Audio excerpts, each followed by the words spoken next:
Yan, magandang umaga po sa ating lahat. Kumusta po ang gising natin ngayong araw ng linggo? Tunay nga po na kahit nasa kanya-kanyang tahanan po tayo at kami po ay naririto sa church, sama-sama po tayo nagpupuri sa Panginoon. Amen po ba? Amen. Amen. Sige po. Pwede po tayong tumayo dyan kung tayo po ay nakaupo. Pwede pa rin po tayo umindak, pumalakpak. Sama po natin yung mga anak-anak natin sa pagpupuri sa Panginoon. Sama-sama tayong magpuri sa Kanya.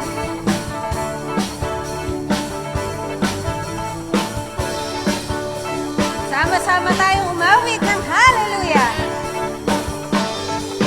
Sama-sama magpupuri sa'yo, sama-sama umawit sa'yo. Dakilang Diyos, tunay ngang kay buti mo, pag-ibig mo ay hindi nagbabago. Itataas ang ngalan mo, Panginoong Jesucristo, kami ay sama-sama sumasamba sa'yo. Sama-sama po tayo, sama-sama magpupuri sa'yo, sama-sama umawit sa'yo. Dakilang Diyos, tunay ngang kay buti mo, pag-ibig mo ay hindi nagbabago. Itataas ang ngalan mo, Panginoong Jesucristo, kami ay sama-sama sumasamba sa'yo. Hallelujah! Hallelujah!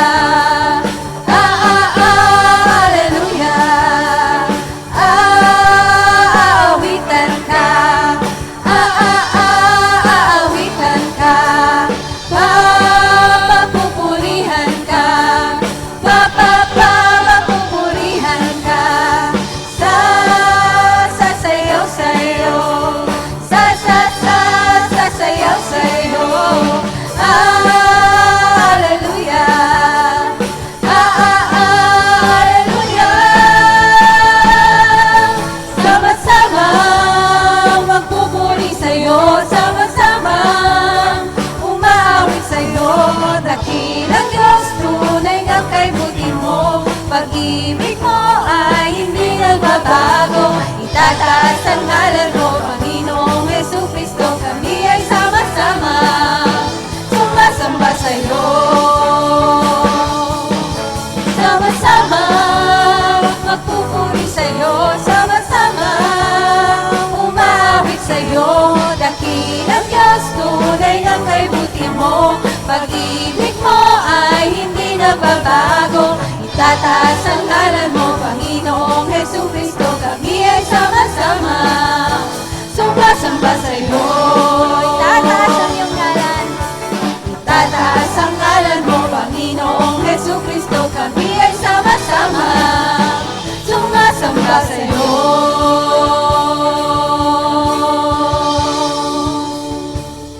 Yes, Lord, sama-sama po kami, Panginoon.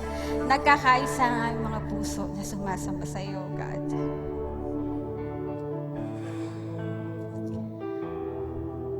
Patuloy po nating damhin ang presensya ng Panginoon ngayong umaga.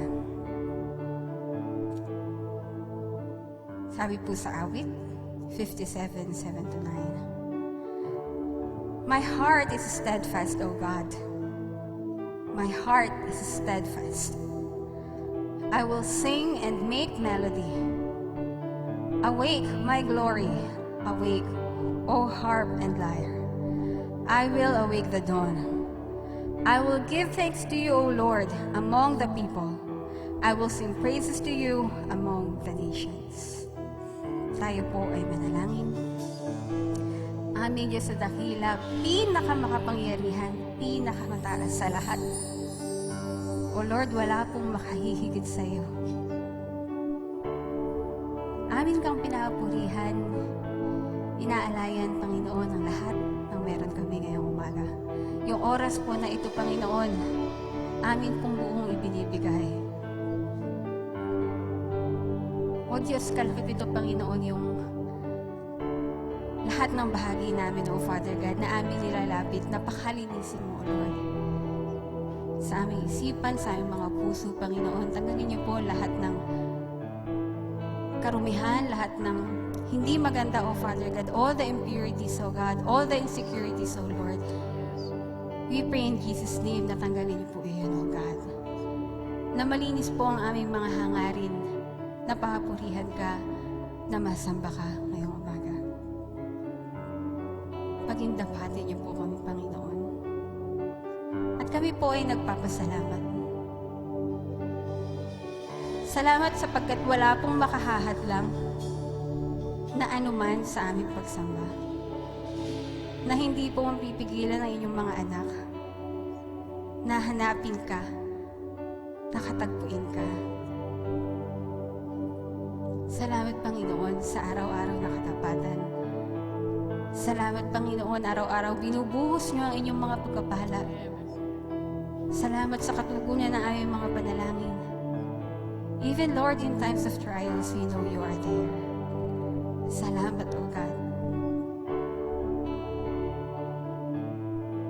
O Diyos, sa umaga na ito, nais namin na kami naman po yung magbigay, yung magbalik sa inyo. At nais namin na ma-please ka namin, O God. Na mapasaya ka namin ngayong umaga. Father, this day is yours. Our hearts are yours, O God. All our voices, our hands and feet, lahat, Panginoon, ang naririto. Sa inyo po ito, Panginoon.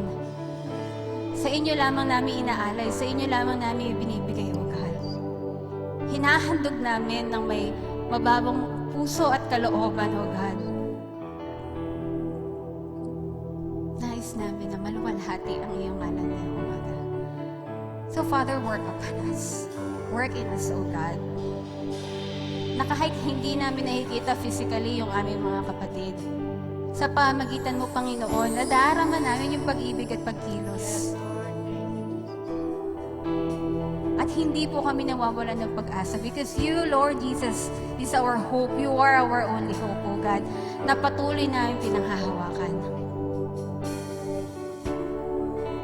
Yeah, Father, this morning, we are bowing our hearts in worship. We are falling on our knees, O God, before you, O Lord. Tanggapin niyo po, Father. At alam po namin na kahit online worship service po yung ginagawa namin tuwing linggo, nandun pa rin yung katagumpayan ng iyong salita sa aming mga buhay. Kaya inaangkin po namin ito. At ibinabalik ang lahat ng papuri at pasasalamat sa matamis at makapangyarihang pangalan ng aming Panginoong Jesus. Amen, O Lord. You are the light of the world. The light of the world. You step down into darkness. Open my eyes, let me see. Let us see your beauty, O God. Beauty that made this heart adore you. Hope of a life spent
things of earth that will bless your heart.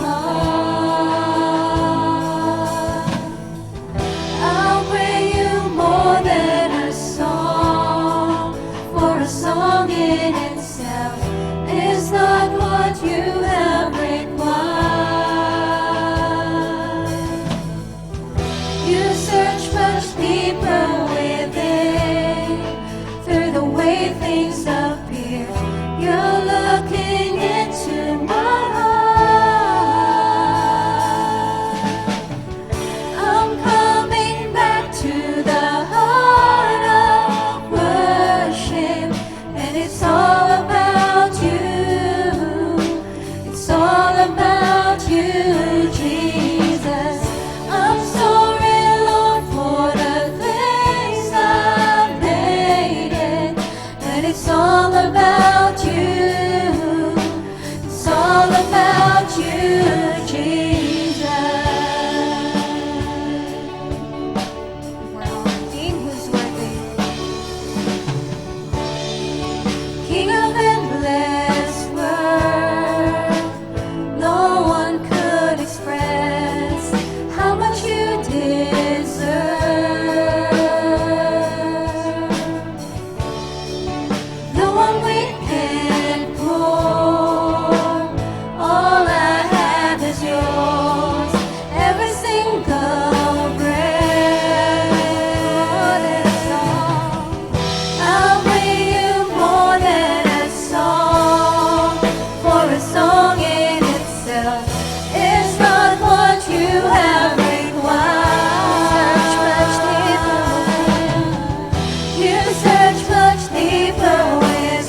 nothing else but Jesus' name. For there is no one else like you.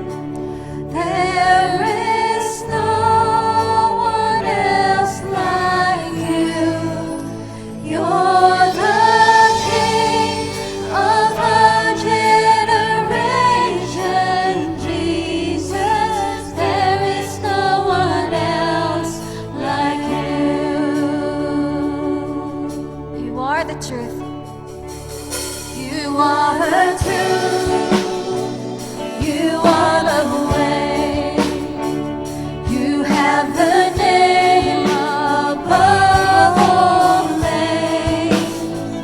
In every moment of every day, I live to shout out Jesus' praise. For there is no one else like you. There is no one else like you. You're the King of our generation, Jesus. There is no one else like you. There is no one like you, oh Jesus, nag-iisa ka, aming Panginoon. Walang katulad mo, walang makahihigit sa'yo, oh God. like you. You're the King of our generation, Jesus. There is no one else like you. Jesus, there is no one else like you.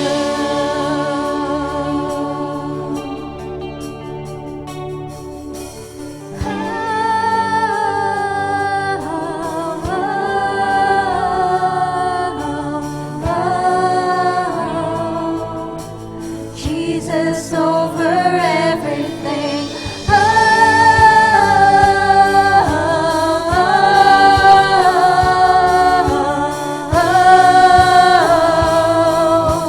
Jesus over everything.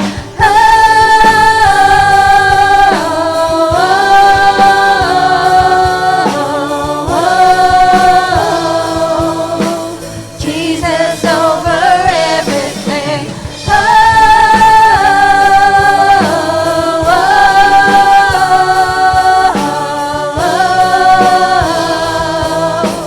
Jesus over there is no one else like you. There is no one else like you. You're the King of our generation, Jesus. There is no one else like you. There is no one else like you. There is no one else like you. You're the King of our generation, Jesus. There is no one else like you. Jesus, there is no one else like you. Jesus, there is no one else like you. There is no one else like you, oh God. Lord Jesus, you are above everything. You are over everything, Panginoon. Walang makakapigil, walang makatatalo sa iyo kapangyarihan, oh God. Not even this COVID. So we are claiming and proclaiming in Jesus' name that you are over everything. You are over even our lives, oh God. We thank you, oh Lord. We praise you, oh God. Binibigay po namin sa inyo ang pinakamalakas sa palakpak, ang pinakamataas sa papuri, pagluwalhati, pasasalamat. Sa ngalan ni Jesus. Amen. Amen.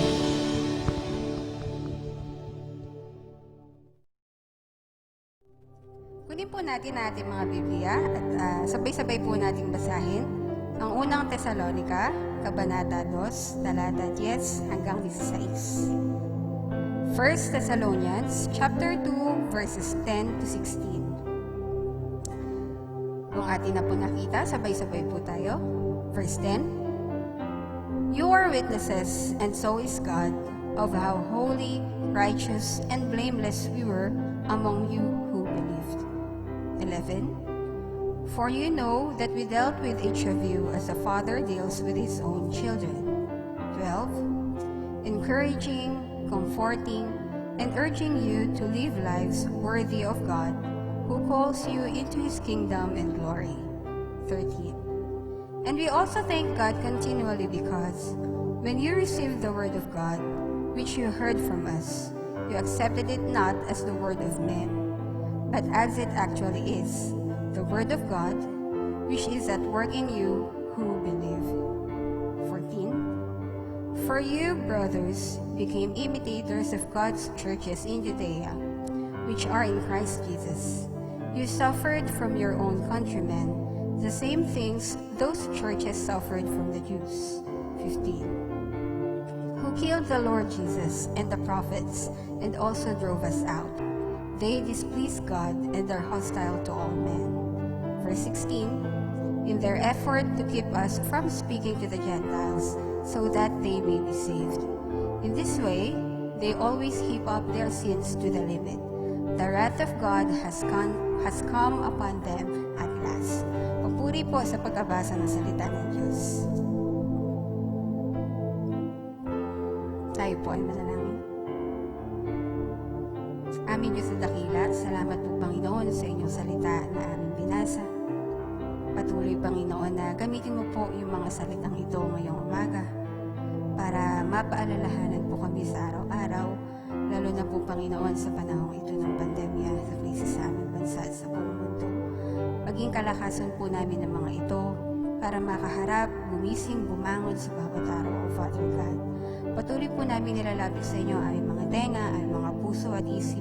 Maging bukas po, Panginoon, at tanggapin na inyong salita, ang inyong mensahe ngayong umaga. Sa pamagitan po ng aming pastor, kayo po yung siyang magtago sa kanya, patuloy sa inyong likuran. Panghawakan o Panginoon ang kanyang bibig, ang kanyang mga dila, sa bawat salitang kanyang sasabihin. Iyon po, Panginoon, yung siyang magmula sa inyo. At yung katagumpayan po ng inyong salita, ng mensahe, ngayong umaga ay siyang inaangkin po namin sa matamis at makapangyarihang pangalan na Panginoong Jesus. Amen. Mga minamahal na kapatid, buksan po natin muli ang ating Biblia sa unang Tesalonica, Kapitulo 2, talatang 13 hanggang 14. Ito po ang pagbabasihan natin ng ating pagbubulay ng salita ng Diyos ngayong umaga. Basahin po natin. Unang Tesalonica, Kapitulo 2, talatang 13 hanggang 14. Ito pa ang lagi ipinagpapasalamat sa Diyos na ipinangaral namin sa inyo ang kanyang salita. Tinanggap niyo ito bilang tunay na salita ng Diyos at hindi ng tao. Ano pat ang bisa nito'y nakita sa buhay ninyong mga sumasampalataya.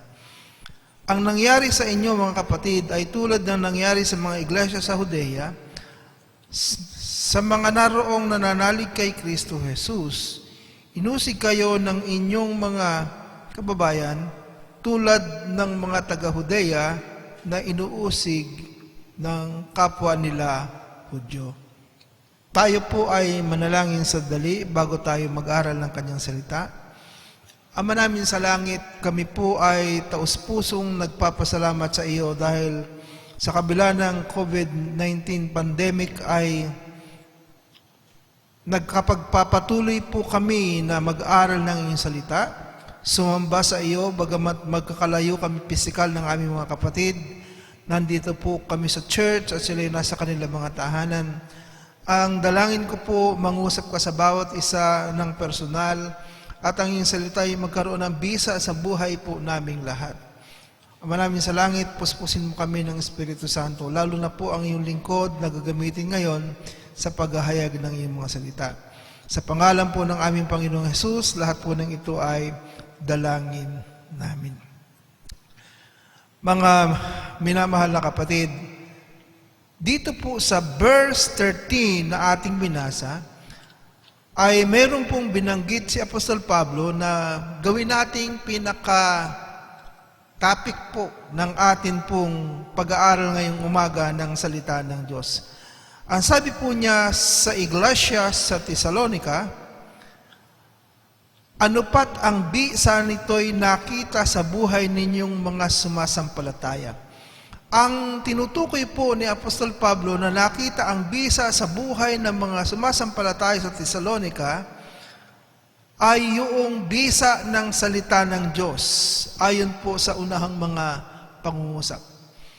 Ang kapangyarihan ng salita ng Diyos ay naranasan ng mga Kristiyano na mga tumanggap kay Kristo bilang tagapagligtas at Panginoon sa bayan ng Thessalonica na sinulatan po ni Apostol Pablo.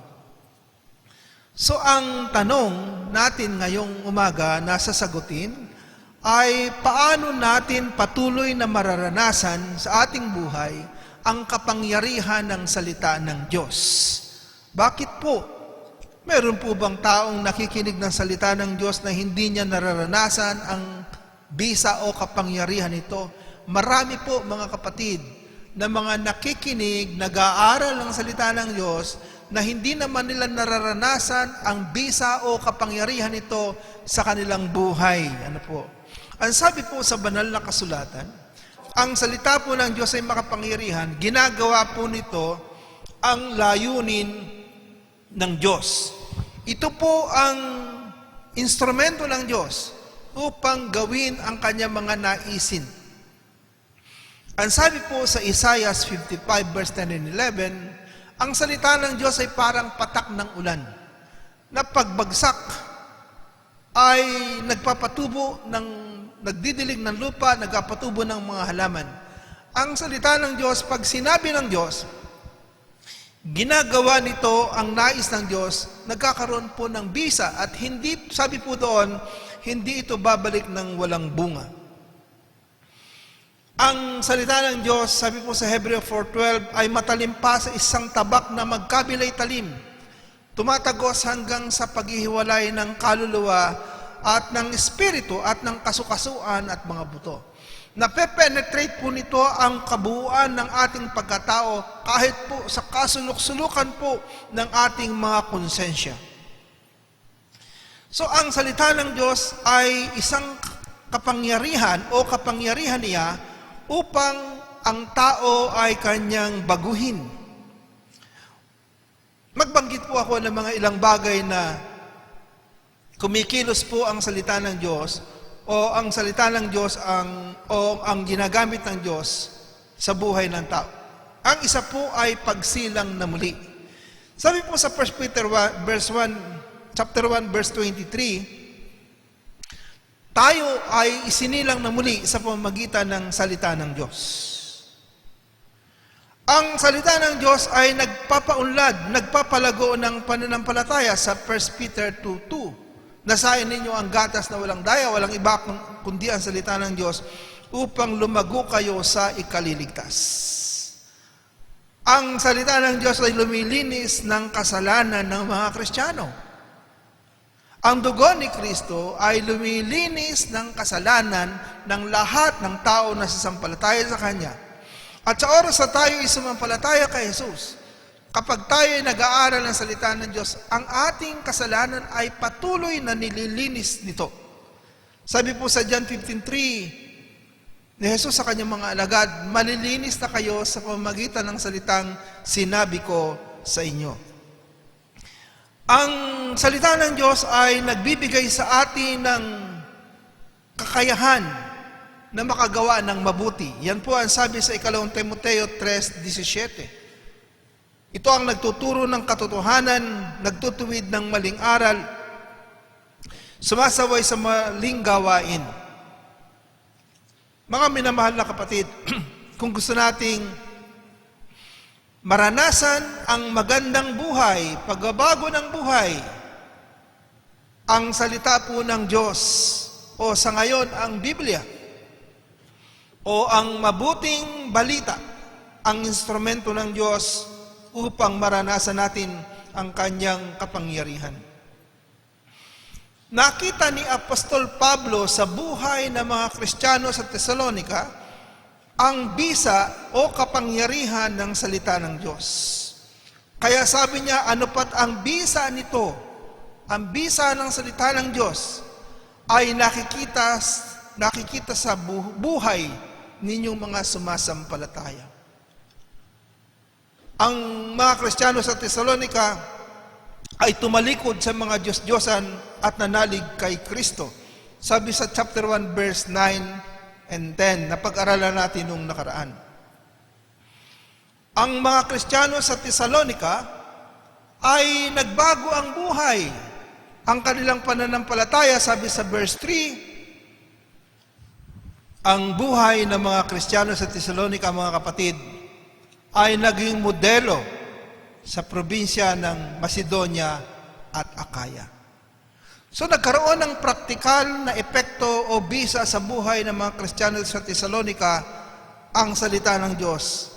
Ang sabi ni Apostol Pablo, dahil tinanggap nila ito sa kabila po ng pag-uusig at dahil sa pagtanggap nila dito, sabi ni Apostol Pablo, ay nakaranas po sila ng katakot-takot na hirap, sabi po sa chapter 1 verse 6. Kaya ang salita po ng Diyos o ang mabuting balita o ang banal na kasulatan, kung atin pong pag-aaralan, tatanggapin isa sa puso at ang buhay na salita ng Diyos ay papapasukin natin sa ating buhay, paghahariin natin, isusuko natin ang ating buhay sa Kanya, walang iba kundi ang Panginoong Jesucristo, mayroon po itong kapangyarihan, may bisa na makikita sa ating buhay.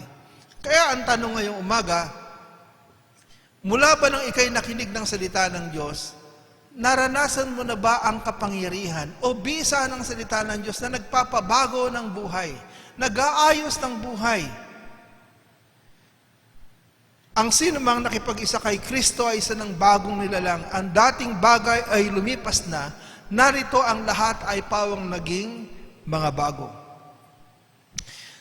Sa chapter 2 verse 13 at 14 ay nais ko pong tingnan natin yung tatlong bagay na kailangan nating ipagpatuloy na gawin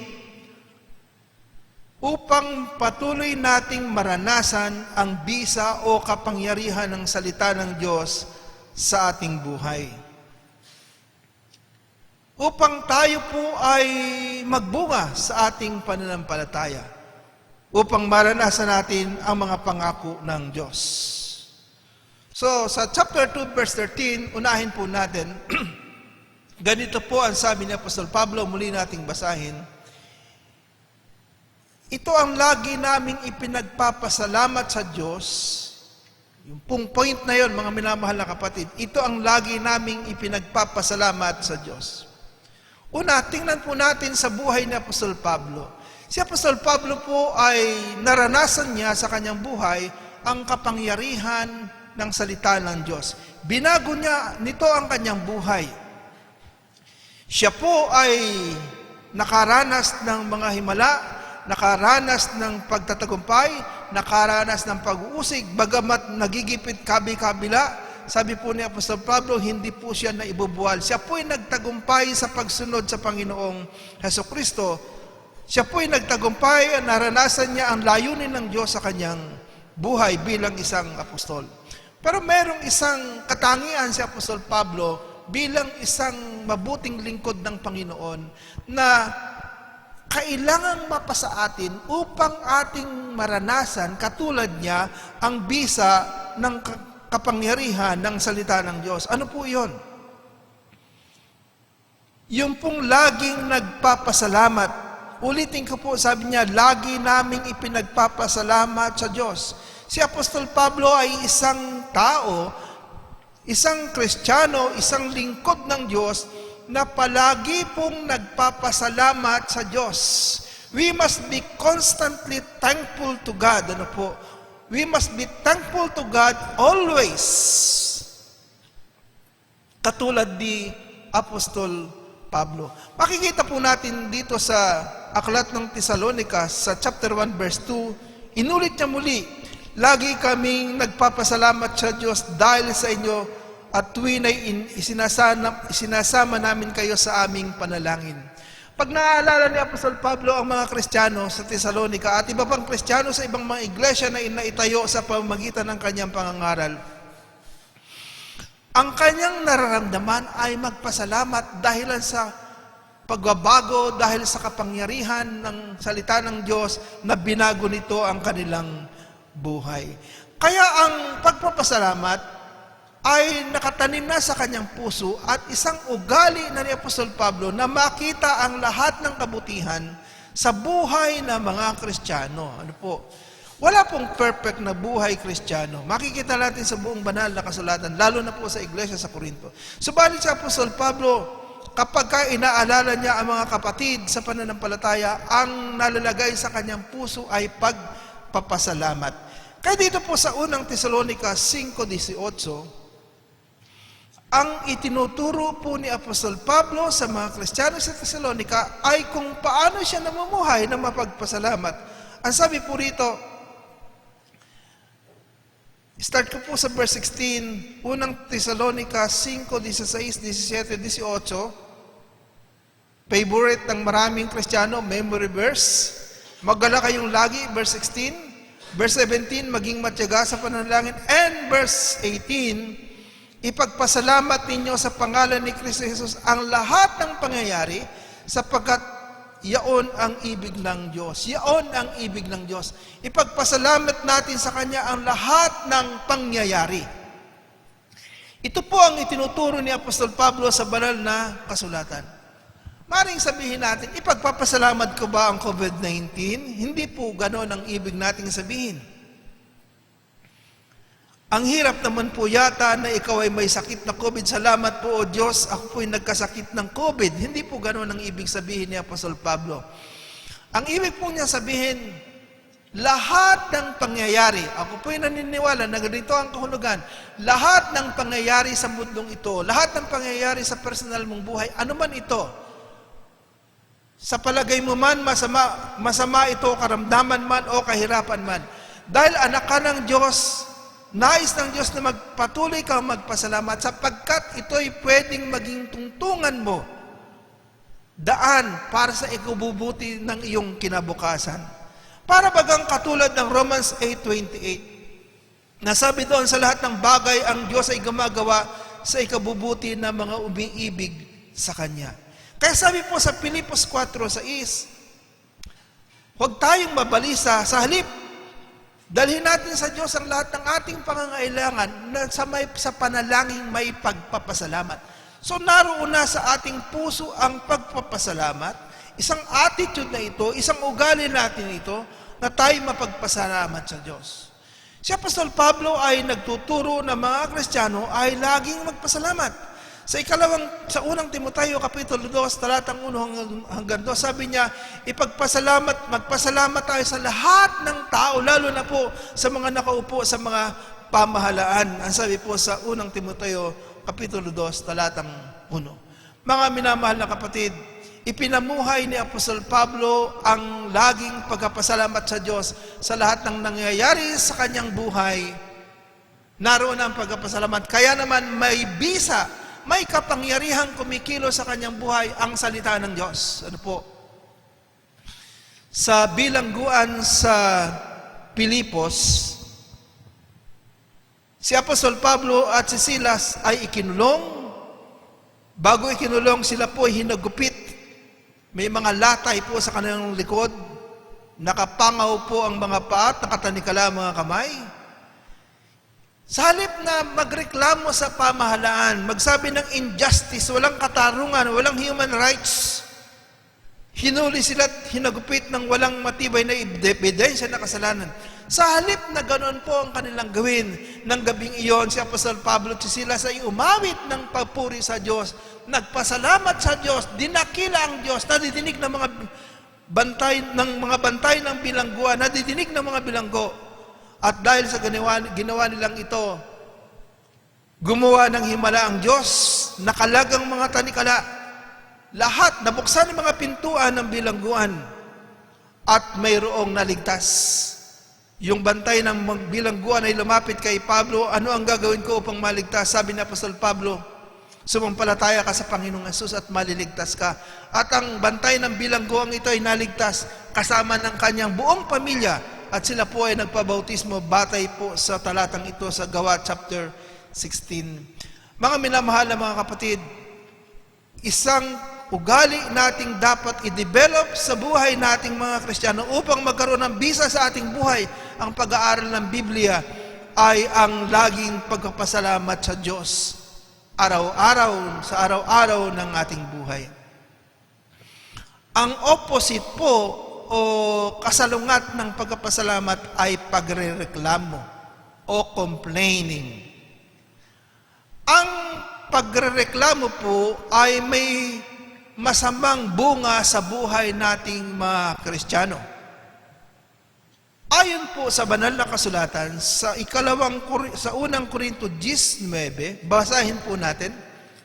Pwede po kayo sumunod. Unang Korinto kapitulo 10, talatang 9. Huwag nating subukin ang Panginoon gaya ng ginagawa ng ilan sa kanila, kaya sila'y pinuksa ng mga ahas. Huwag din tayong magreklamo tulad ng ilan sa kanila, kaya nilipol sila ng anghel ng mamumuksa. Ang tinutukoy po ni Apostol Pablo ay ang mga nangyari sa mga Israelita sa desyerto. Binanggit niya ito bilang babala sa mga Kristiyano sa Korinto na mareklamo sa kanilang buhay at hindi mapagpasalamat. Ang sabi po niya, kung ang mga tao o Kristiyano o mananampalataya ay nagrereklamo, ang tawag po niya rito ay sinusubok natin ng Diyos o tinetest natin. Huwag nating subukin ang Panginoon gaya ng ginagawa ng ilan sa kanila, kaya sila'y pinuksa ng mga ahas. Buksan po natin ang Biblia natin sa mga Bilang 21, verse 4 hanggang 6. Doon po natin makikita yung binabanggit ni Apostol Pablo. Ano ba ang ginawa ng mga Israelita sa ilang nasabi rito ay sa halip na naging mapagpasalamat sila sa Diyos, ay tinukso nila ang Diyos at sila po ay napahamak. Pinakagat po sila sa makamandag na ahas. Ganito po ang sabi sa mga Bilang chapter 21 verse 4 hanggang 6. Mula sa bundok ng Hor, nagpatuloy ang mga Israelitas patungong dagat ng mga tambo upang lihisan ang Edom. Dahil dito, nainip sila pa sa pasikot-sikot na paglalakbay na iyon. Nagreklamo sila kay Moses. Yun po, nagreklamo sila kay Moses. Inalis mo baga kami sa Ehipto para patayin sa ilang na ito? Wala kaming makain at mainom. Sawa na kami sa walang kwentang pagkain ito. Dahil dito'y sila'y pinadalhan ni Yahweh na makamandag na ahas at sino mang matuka nito'y namamatay.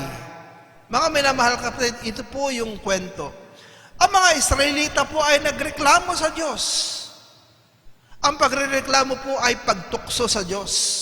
Ang pagrereklamo po ay pag-aalinlangan sa pagmamahal ng Diyos o hindi pagtitiwala sa Diyos. Ang pagrereklamo po ay bumubulag sa atin upang hindi makita ang kabutihan ng Diyos. Ang totoo po, napakabuti ng Diyos sa mga Israelita at sa disyerto. Hindi po sila pinapabayaan. Ito po sa palagay lamang po nila. Isa-isahin ko po ang biyaya ng Diyos sa buhay ng mga Israelita sa paglabas sa disyerto. Nang umalis po sila sa Ehipto, ay pinahintulutan po ng Diyos ang mga Israelita na manghingi ng kayamanan sa mga taga-Ehipsyo. At kinalugdan sila ng mga Egyptian, ibinigay ang lahat ng kanilang hiningi. Kaya nang lumabas sila sa Ehipto, dinala nila ang buong kayamanan ng Ehipto. Anong kayamanan ng dala? Mga ginto, mga pilak, mga mamahaling damit, lahat ng kanilang maibigan. Kaya nang sila po'y umalis sa Ehipto, kung ang kayamanan nating tinutukoy katulad ngayon ay mga ginto, pilak at mahalagang mga kasangkapan at mga damit, pag-aari, taglay po ito lahat ng mga Israelita. Kaya nakagawa po sila ng guyang ginto doon sa paanan ng bundok ng Sinai, sa dami po ng ginto na kanilang dala. Sa kanilang paglalakbay sa disyerto, sila po ay nilililiman sa araw ng ulap. 2 milyong tao nilililiman, kaya hindi po sila naiinitan. Sa gabi, mayroon po silang ilaw. Yung ilap na yon ay liwanag na tumatanglaw sa kanilang paglalakbay. Pinainom sila ng Diyos ng tubig mula sa bato. Araw-araw, pinapaulanan sila ng Diyos ng mana o tinapay. Himala ng Diyos na kinakain nila araw-araw. Subalit ang mga Israelita, sabi po rito, yung mana na yon o yung tinapay na ang tawag po nila ay wala kaming makain ni mainom, sawa na kami sa walang kwentang pagkain ito. Ang tawag po nila doon sa mana na araw-araw ay pinapupulot sa kanila ng Diyos sa loob ng 40 years, kinakain nila araw-araw ay walang kwentang pagkain ito, sawa na kami. Wala hong ugaling mapagpasalamat ang mga Israelita. Sila po ay mareklamo, binulag nito. Hindi nila nakita ang kadakilaan ng Diyos sa kanilang buhay. Ikaw, kapatid, sa application natin sa ating buhay, nakikita mo ba ang kabutihan ng Diyos sa buhay mo araw-araw? Baka nagsasawa ka na sa buhay mo at paulit-ulit na lamang, lalo na ngayong pandemic, ang daming sardinas na dumarating. Nasasabi mo ba, puro sardinas na lang, sawa na ako? Para kang Israelitang mareklamo. Dapat nating matutuhang magpasalamat upang magkaroon ng bisa sa ating buhay ang kapangyarihan ng salita ng Diyos. Hindi siya makakikilo sa buhay ng mga Kristiyano na makagawa ng himala, makapagpatuloy na mapagpala sa mga Kristiyanong mareklamo sa buhay. Hinahanap ni Jesus ang pagpapasalamat sa kanya mga pinagpapala. May 10 ketongin na lumapit kay Jesus. Ang sigaw nila, Jesus, pagalingin mo kami. Sabi ng Panginoong Jesus, pumunta kayo sa mga saserdote. Habang sila'y naglalakbay, gumaling silang 10. Nung naramdaman ng isa na siya gumaling, bumalik siya at lumuhod. Sinamba si Jesus, nagpasalamat. Ang sabi ng Panginoong Jesus, hindi ba 10 yung gumaling? Bakit isa lamang ang bumalik at ito pang isang Samaritano? Hinahanap ni Jesus ang pagpapasalamat sa ating buhay, sa kanyang kadakilaan sa atin. Mga minamahal na kapatid, lagi ka bang tumitingala sa langit upang magpasalamat sa Diyos? Tumingin ka sa Diyos, tumingin ka sa iyong kapaligiran. Ugaliin po natin ang maging mapagpasalamat sa Diyos, hindi mareklamo. Ito po ang dahilan kung bakit maraming mga Kristiyano o mga tao, mga mananampalataya na hindi nararanasan ang bisa ng salita ng Diyos sa kanilang buhay kahit nag-aaral ng Biblia, dahil sa halip na magpasalamat sa Diyos, sila po ay mga Kristiyanong mapagbulong, mapagreklamo, mapagdaing, hindi mapagpasalamat sa Diyos. Ikalawa po na makikita natin sa unang Tesalonica, Kapitulo 2, talatang 13. Kuhanin natin sa buhay ng mga tiga-Tesalonica na ito'y katulad din ni Apostol Pablo ang kanilang buhay.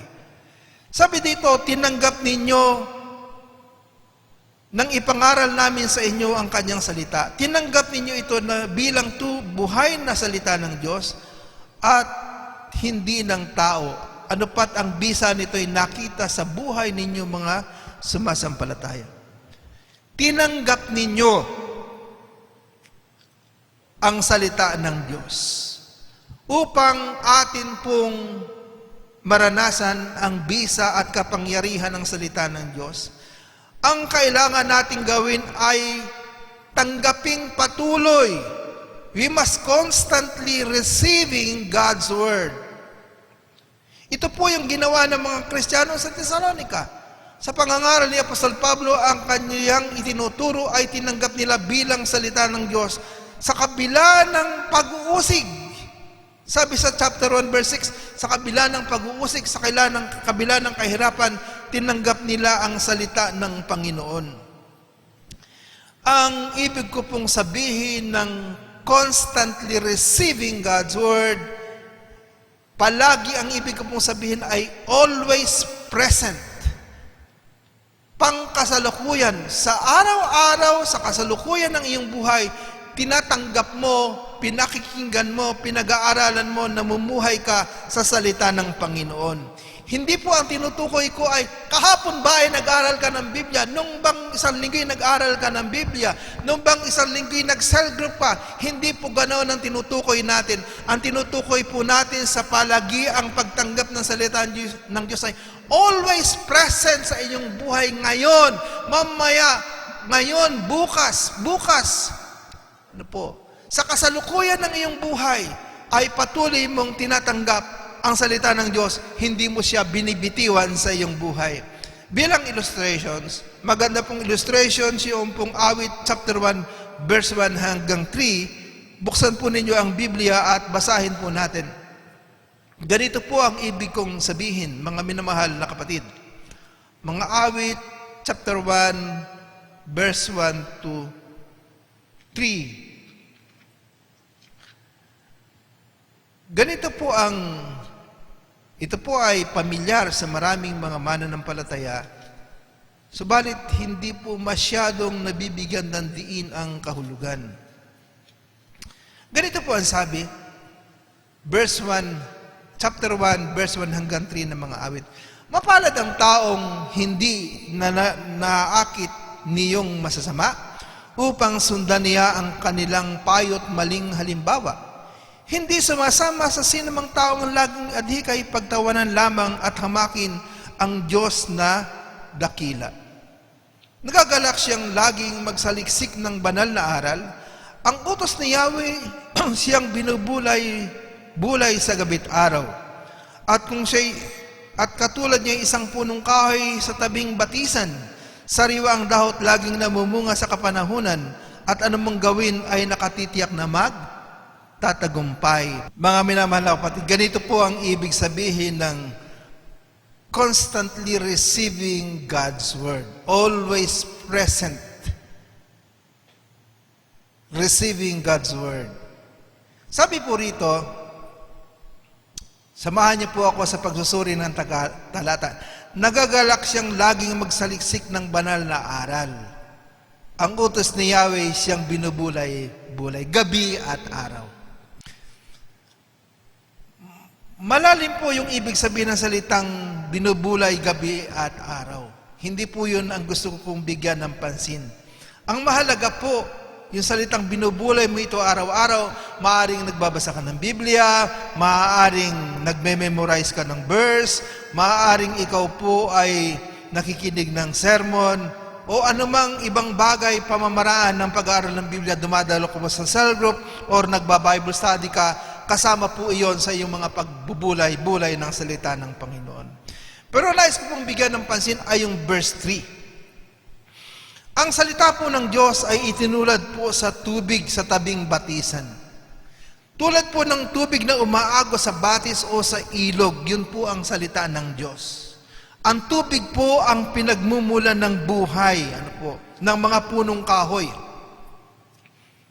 At maging tayo, sa ating buhay, kailangan natin ng tubig sa ating physical na katawan. Ang punong kahoy, batay sa illustration ng talata, ay tumutukoy sa mga nag-aaral ng salita ng Diyos. Ang tubig ay kumakatawan sa salita ng Diyos. Ang punong kahoy ay tumutukoy sa mga nagbubulay ng salita ng Diyos. Katulad niya ay isang punong kahoy sa tabing batisan. Yung punong kahoy always present na nakatanim, laging dinadaluyan ng tubig yung kanyang mga ugat. Hindi ho natutuyo. Always present sa buhay ng punong kahoy o sa buhay ng isang tao, yung salita ng Panginoon. So hindi present kahapon, hindi present nung nakaraang taon, kundi ngayon ang tinutukoy. At dahil laging nasa kanyang buhay ang salita ng Diyos, always present, hindi nagbabago, sabi rito, ang kanyang mga dahon ay hindi nalalanta. Sariwa, siya'y namumunga sa kapanahunan. Mga minamahal na kapatid, kapag ang salita ng Diyos ay nananahan sa iyong buhay o at ikaw ay nananahan sa salita ng Panginoon, may sigla, may buhay na makikita sa iyo na bunga ng salita ng Panginoon. Kaya sabi ni Jesus, John 15:7, sabi niya, kung mananatili kayo sa akin at ang salita kayo mananatili sa inyo, hingin ninyo anumang inyong maibigan at ibibigay ko sa inyo. John 17:17, Ama, pakabanalin mo sila sa katotohanan, ang salita mo'y katotohanan.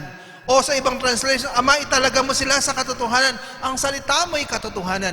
Nais ni Jesus na maitalaga natin ang ating buhay, mapanatili natin ang ating buhay sa salita ng Diyos upang magkaroon ito ng bisa sa ating buhay, katulad ng punong kahoy dito po sa mga awit, chapter 1, verse 3. Ito po'y namumunga sa takdang panahon. Bakit po hindi araw-araw namumunga? Sabi po rito, sariwa ang dahot laging namumunga sa kapanahunan. Ang bunga po na tinutukoy dito ay hindi palagi mayroon, kundi kapanahunan. May kapanahunan ng pamumunga. Subalit, yung pagiging matikas, yung pagiging sariwa ng puno, sariwa ng mga sanga, sariwa ng daon, sigla ng punong kahoy na nanatili, meron siyang buhay. Ano po? So, dalawa po ang tinutukoy. Kapag ikaw ay nananatili sa salita ng Diyos, o tinanggap mo ang salita ng Diyos palagi sa iyong buhay, magkakaroon ka ng buhay, may sigla, may kagalakan, may kasiyahan. Makikita yan sa buhay mo. Pagdating ng takdang araw, ikaw ay magbubunga. Ano yung bunga? Kung ibabatay natin sa John 15:16 o sa Juan 15:16, ako po'y naniniwala na ito po yung bunga. John 15:16. Ang sabi po ng Panginoong Hesus, hindi kayo ang pumili sa akin at ako ang pumili at humirang sa inyo, upang kayo humayo at mamunga at manatili ang inyong bunga, sa gayon anumang hingin ninyo sa Ama sa aking pangalan ay ipagkakaloob ko sa inyo. Ang tinutukoy po ni Jesus dito na bunga ng isang mananampalataya na pinili niya ay na humayo, kung pag-aaralan na natin ang mga buong talata, ay kaluluwang maliligtas. Kaluluwa na makakakilala kay Kristo, na nanatili ang bunga, ang sabi po. At kung tayo po ay nagbubunga ng kaluluwang naliligtas dahil sa ating patutuo, ang sabi ni Jesus, anumang hingi natin sa Ama sa kanyang pangalan ay kanyang ipagkakaloob. Ang bunga po, mga kapatid, ay hindi sa kapakinabangan ng puno. Ang bunga po ay pagkapala sa iba. Ang bunga po ay para magparami upang makapagtanim ng bagong puno. Yun po yung bunga. Kaya kung binabanggit po dito na namumunga sa kapanahunan, sa takdang panahon, ang isang mananampalataya na nanatili sa salita ng Diyos na nananariwa, anumang ginagawa ay nagtatagumpay, nagiging mabuting patutuo, nagiging pagkapala sa iba, at dahil sa Kanya, meron pong mga taong naliligtas, merong nakakakilala kay Kristo sa kanilang buhay, at sila'y nagkakaroon ng buhay na walang hanggan. Mga minamahal na kapatid, sa panahong ito ng pandemic, ay makikilala ang totoong ligtas, ang totoong Kristiyano, ang totoong nananatili sa salita ng Panginoon. Ang mga Kristiyano sa Thessalonica ay nanatili kay Kristo, sumunod sa Panginoong Hesukristo sa kabila ng pag-uusig at katakot-takot na hirap. hindi sila nawala o humiwalay sa Panginoon. Namuhay sila na katulad ng pamumuhay ni Apostol Pablo, tinularan nila ang Panginoon. Kaya ngayon pong panahon ito ng pandemic ay para bagang pag-uusig, makikilala ang totoong Kristiyano. Meron pong 3 nagsisimba sa Christian Church sa kapanahunan ito. At ang pandemic na ito ay maaaring maghayag ng buhay sino ang totoong Kristiyano o hindi, sino ang totoong nananatili sa salita ng Diyos o hindi. Gawin nating illustrations o batayan ang Lucas Kapitulo 8, talatang 11 hanggang 15, na pagkakakilanlan ng mga totoong mananampalataya kay Kristo at mga taong pasama-sama lamang at hindi po nananatili sa salita ng Panginoon. Ito po'y talinghaga ng mga hasik. Sabi ng Panginoong Hesus sa verse 12, ang binhing nalaglag sa tabi ng daan ay mga nakinig, ngunit dumating ang dyablo at inalis sa kanilang puso ang salita upang hindi sila manalig at maligtas. Ito po'y mga taong wala sa church. Dahil hindi po naniwala, inalis ng dyablo ang salita ng Panginoon. Wala sa fellowship ng simbahan. Pero dito po tayo madadaya sa pangalawa at pangatlo. Ang sabi po sa verse 13, ito po ay maaaring nasa church ngayon. At ang pag-uusig ngayon ng pandemic, pagsubok sa pananampalataya ay mahahayag kung siya ay totoong tumanggap kay Kristo o hindi.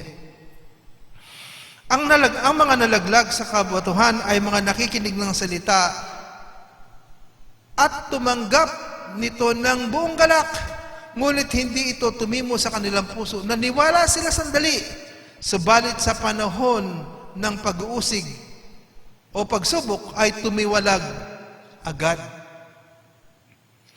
Ang totoo po, sa panahon na walang pagsubok, kung mayroon pong tao na tumanggap ng salita ng Panginoon, nasa simbahan, tinanggap ang salita ng Diyos ng buong galak, pagka siya po'y nagkaroon ng problema, nagkaroon ng karamdaman, hindi nagsimba, nandiyan na ang pastor, nandiyan na ang mga kapatiran, siya ay dinadalaw, ini-encourage upang siya manumbalik sa Panginoon.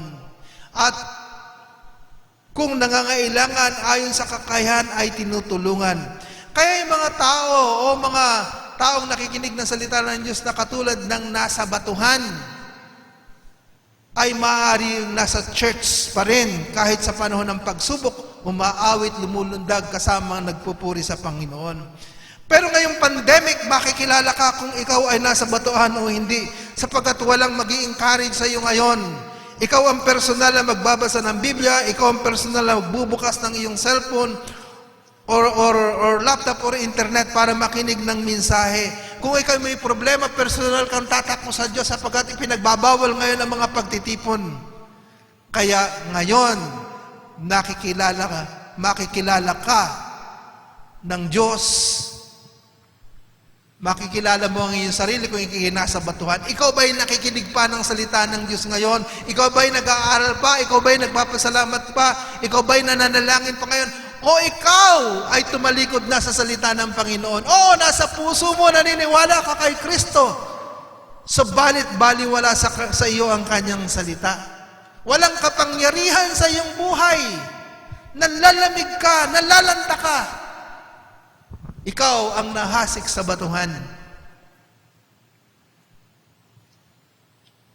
Ngayon ang panahon na nahahayag kung sino ka.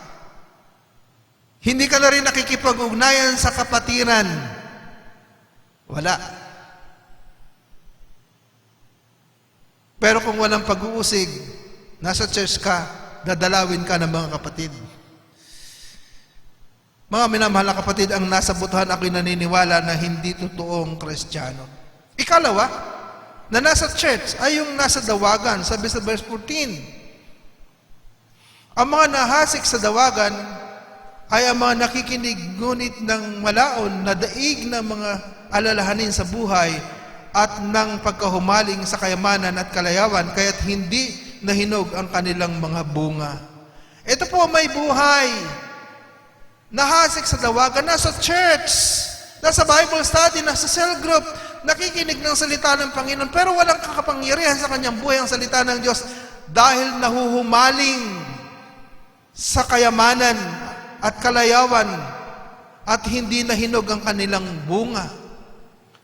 Kahit nasa church, ang iniisip ay paano magkakapera. Kahit nasa church, ang iniisip sa panahon ng pagsamba ay paano magtatrabaho, maghahanap buhay, saan mamamasyal, saan pupunta. Ang mga pangarap ay puro material na bagay. Walang pangarap para sa karangal at kabutihan ng Panginoong Diyos. Walang pangarap sa spiritual na buhay. Mga taong sinisikil ng makamundong buhay, bagamat nasa simbahan. Sa panahon na walang pag-uusig, ang mga taong ito'y nasa church, kasama, nagpupuri sa Diyos, paglabas ng simbahan sa linggo, ng umaga, nasa simbahan, pagdating ng hapon, nasa kalayawan. Pero ngayon ay pandemic, malayang-malaya ka, walang magtutuwid sa iyo, walang magpapaalala sa iyo, personal kang mag-aaral ng Biblia kung totoong ikaw ay Kristiyano. Ngayon, nahahayag, sino ka? Kung ika'y namumuhay sa kalayawan, pagkahumaling sa kamayamanan ng mundo, sa makamundong pamumuhay ka, ngayong panahon ng pag-uusig ng pandemic COVID-19, ay nahahayag ang iyong buhay. Yan po yung dalawang tao sa loob ng church na ngayon ay maaaring nililinis na ng Panginoon. Ewan ko, pagbabalik ba ng church sa pagsamba, nandito pa sila? Hindi ko alam. Ang pangatlo na nasa church ay yung totoong Kristiyano. Ito po yung namumunga. Ang mga nahasik naman sa matabang lupa ay yung mga nakikinig ng salita. Tandaan po natin, nakikinig ng salita, iniingatan ito sa kanilang pusong tapat, malinis, at sila'y nagtitiyaga hanggang mamunga. So, mayroong pong panahon ng pagbubunga. Pero upang tayo magbunga, kailangan nating matulad sa isang puno na nakatanim sa batis ng tubig. Yung batis ng tubig ay yung salita ng Diyos na nanatili doon. Iniingatan sa pusong tapat ang salita ng Panginoon. Ang buhay ay may sigla. Nakikita ang buhay Kristiyano, katulad ng mga Kristiyano sa Tesalonica. At sa takdang panahon, siya'y nagbubunga. Nagiging pagkapala sa iba ang kanyang buhay. May nakakakilala sa Panginoon dahil sa Kanya. May nagpupuri sa Panginoon dahil sa Kanya. May nagpapasalamat sa Panginoon dahil sa Kanya. Yun po ang bisa at kapangyarihan ng salita ng Panginoon kung ika'y nananatili sa Panginoon. So sa aking pagtatapos, yung pong pangatlong kailangan upang maranasan natin ng kapangyarihan ng salita ng Panginoon ay sa susunod na linggo na lamang po. Ang aking tanong ngayon sa aking pagtatapos, kumusta ka kaibigan, kumusta ka kapatid? Ngayong panahon ng pandemic, nahahayag ba sa iyong sarili ang iyong buhay? Ikaw ba ay katulad ng taong nahasik sa batuhan o merong batuhang puso na tumatanggap ng buong galak sa salita ng Diyos, pero pansamantala lamang, pero ngayong pandemic, wala ka na sa Panginoon, wala ka na sa salita ng Diyos.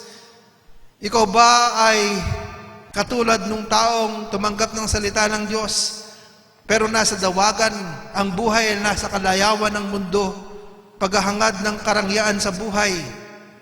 Ngayong pandemic, nahahayag yung buhay, nasaan ka? Ikaw ba ay tumatanggap pa ng salita ng Diyos o hindi na?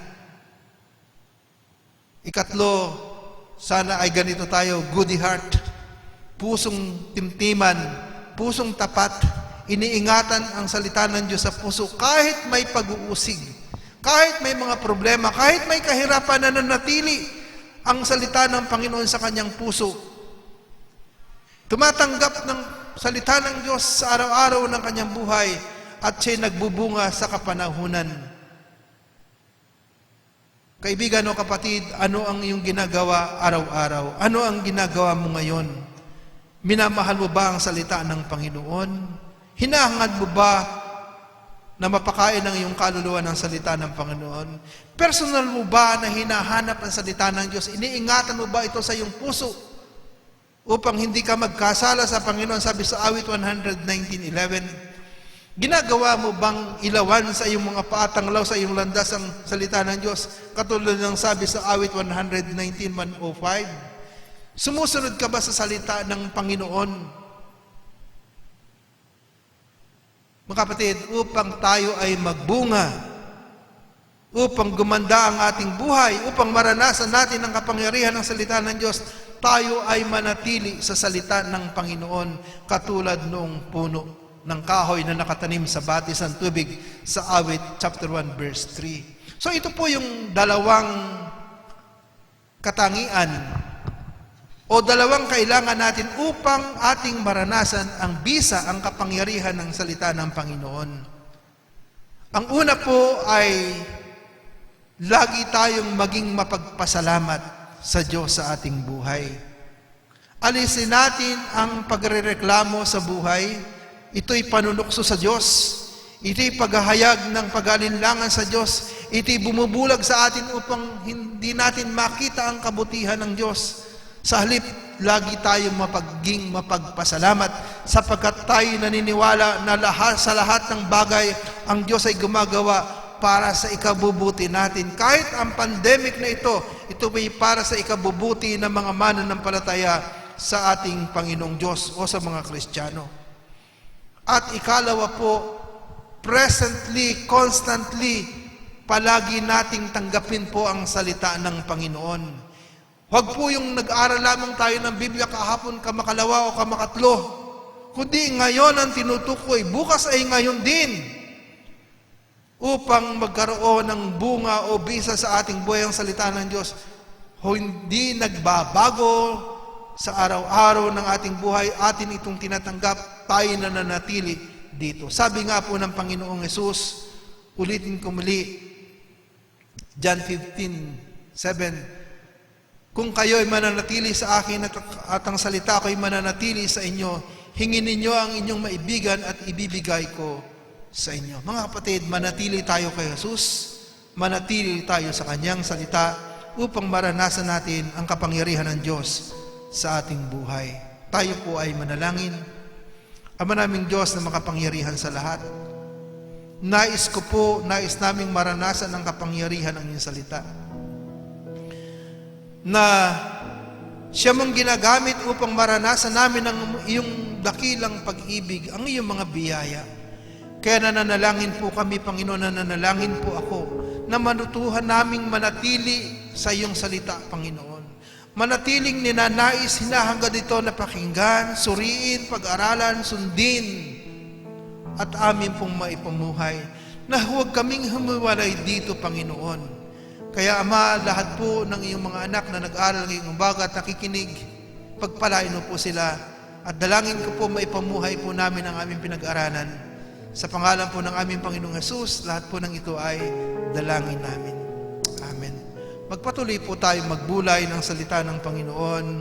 Magpatuloy tayong ang ating puso ay nasa presensya ng Diyos habang atin pong pinapakinggan po o nakikisabay tayo sa awiting ito.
lang, O Diyos, mananatili sa'yo lang, O Diyos.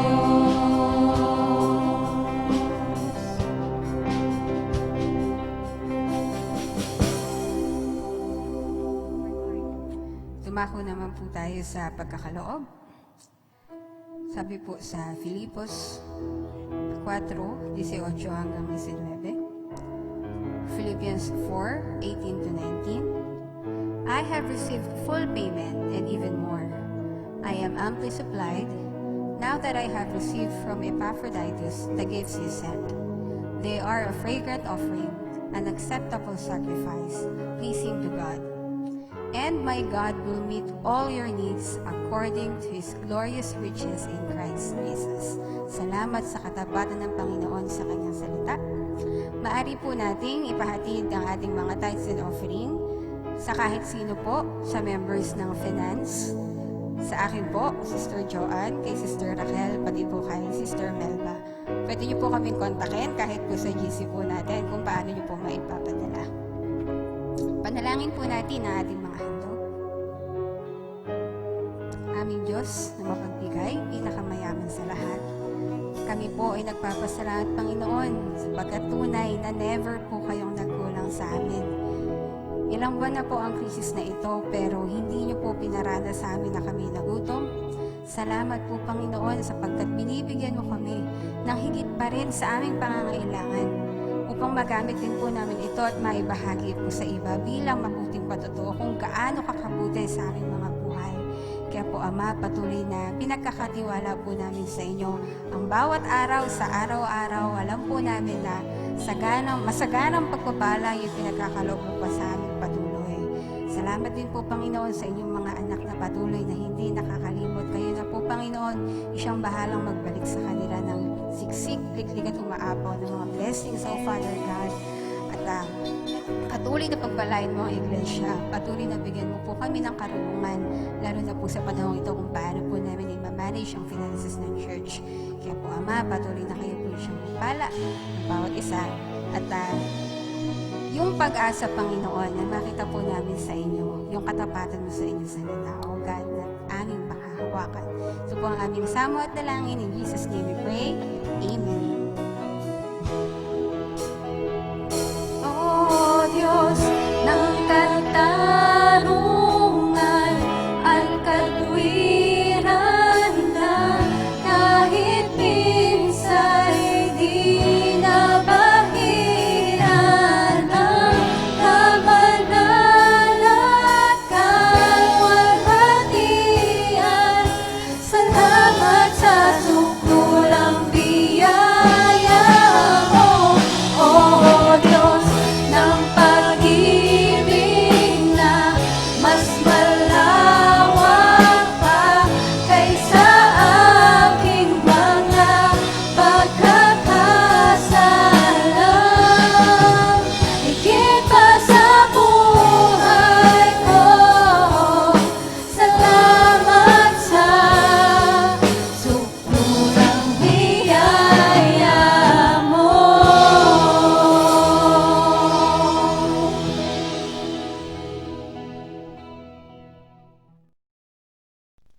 Tayo po ay magtapos sa panalangin.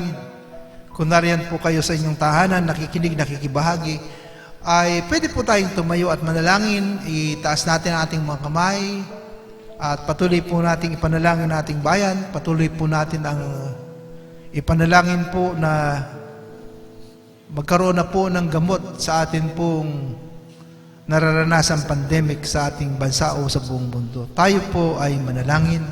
Itaas po natin ang ating mga kamay.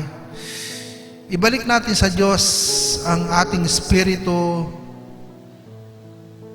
Damhin natin yung Kanyang presensya sa ating puso ng Holy Spirit. Nakatuwang natin, kasama nating nananalangin.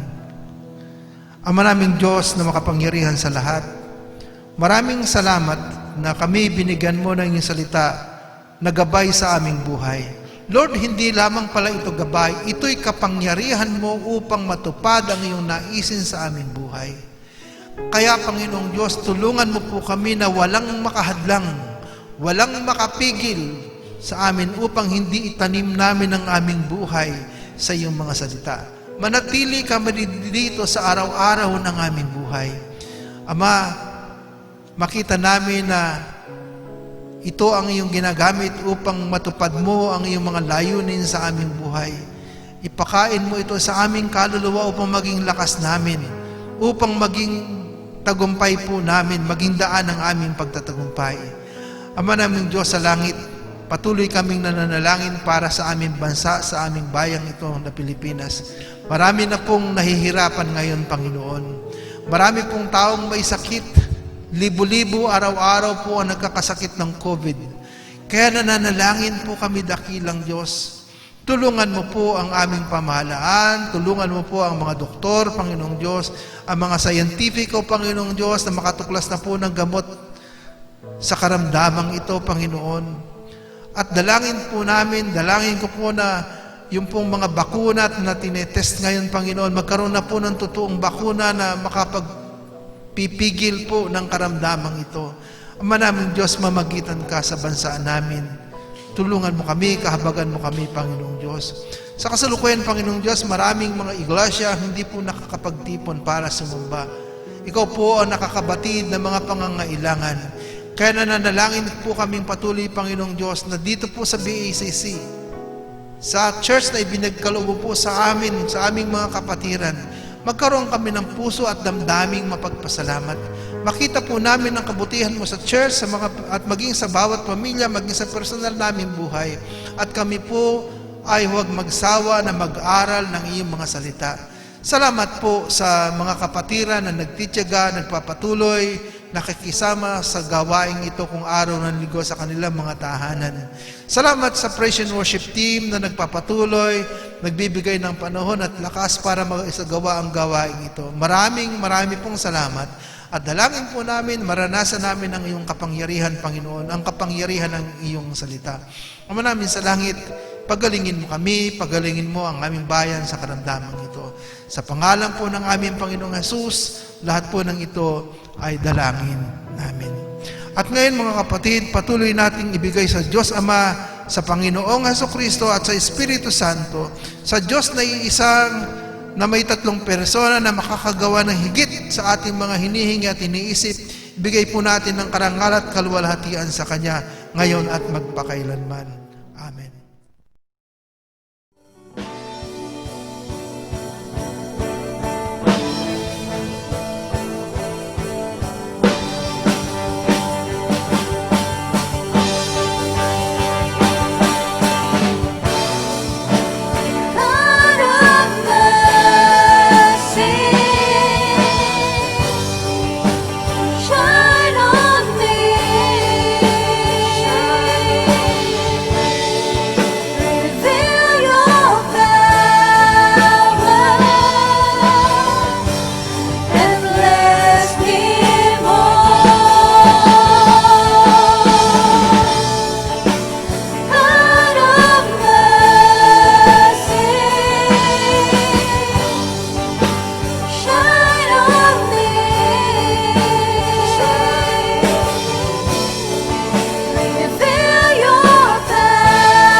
Tayo-tayo po tayo ulit.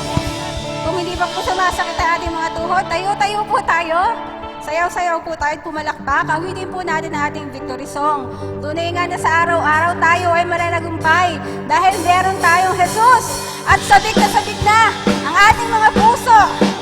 Amen. Na maka-attend ulit dito sa church. Makasama po namin kayong lahat. At magkaisa po tayo sama-sama sa pagsamba sa Panginoon. Dakila ka, Panginoon, dito sa puso ko. Hindi ka nagbabago, ikaw ay totoo. Sa bawat tawag ko, tinutugon mo ako. Thank you, Lord. Ako'y walang takot. Ikaw ang kasama ko. Puso ko'y nananapit sa banal mong pag-ibig. Yatak mong walang maliw, nadarama bawat saglit. Hindi mapapantayan ang wagas mong pag-ibig na kahit sino pa man. Jesus, ikaw lamang.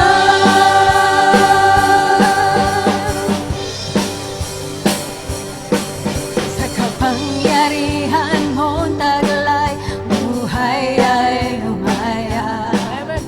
Kagalingan ay nakamtan, buhay ay sumigla.